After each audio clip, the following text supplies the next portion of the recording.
네, 국토교통부가 추진 중인 서울 양평 간 고속도로의 노선이 논란입니다. 예비 타당성 조사를 통과한 원래 노선이 있었는데 최근 그 노선이 바뀌었고 공교롭게도 바뀐 노선의 종점 근처에는 김건희 여사 일가의 땅이 있습니다. 혹특해냐는 질문에 원희룡 국토부 장관은 실무진의 의견일 뿐 노선 변경을 결정한 적 없다고 했습니다.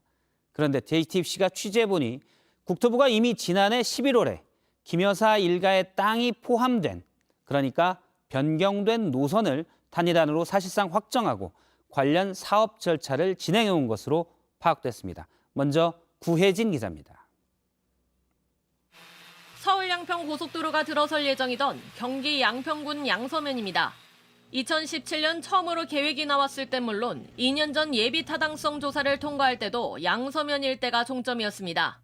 그런데 돌연 양평군 강상면을 종점으로 대대적인 노선 변경을 하는 안이 추진돼 논란이 됐습니다. 특히 바뀐 노선의 종점에 김건희 여사가 땅을 보유하고 있다는 사실이 알려지면서 야당은 특혜 의혹까지 제기했습니다. 바뀐 노선의 종점과 김건희 여사가 보유하고 있는 땅의 거리가 500m에 불과하기 때문입니다.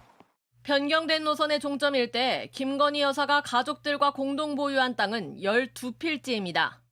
총 면적이 22,663제곱미터, 축구장 3개 크기입니다.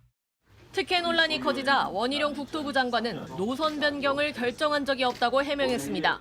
현재 전혀 결정된 바가 없다. 매일 우리 실무부서의 의견에 불과합니다. 하지만 취재진이 입수한 전략환경영향평가 준비서엔 지난해 11월에 이미 노선 변경이 사실상 확정된 상태였습니다. 사업 계획의 위치가 강상면을 종점으로 하는 변경 노선으로 바뀌어 있고 이를 기준으로 전략환경영향평가 대상 지역과 조사 지점을 정했습니다. 이 용역에 착수한 지난해 8월까지만 해도 기존 노선을 기준으로 사업을 추진할 계획이었는데 3개월 만에 돌연 노선이 바뀐 겁니다. 국토부는 올해 이를 토대로 심의를 거쳐 전략환경영향평가 항목을 확정하는 등 실제 사업을 진행하기도 했습니다. 국토부 관계자는 실무진은 절차에 맞게 일을 진행했지만 불필요한 오해를 살 수 있는 만큼 원점 재검토하기로 한 것이라고 설명했습니다. JTBC 구혜진입니다.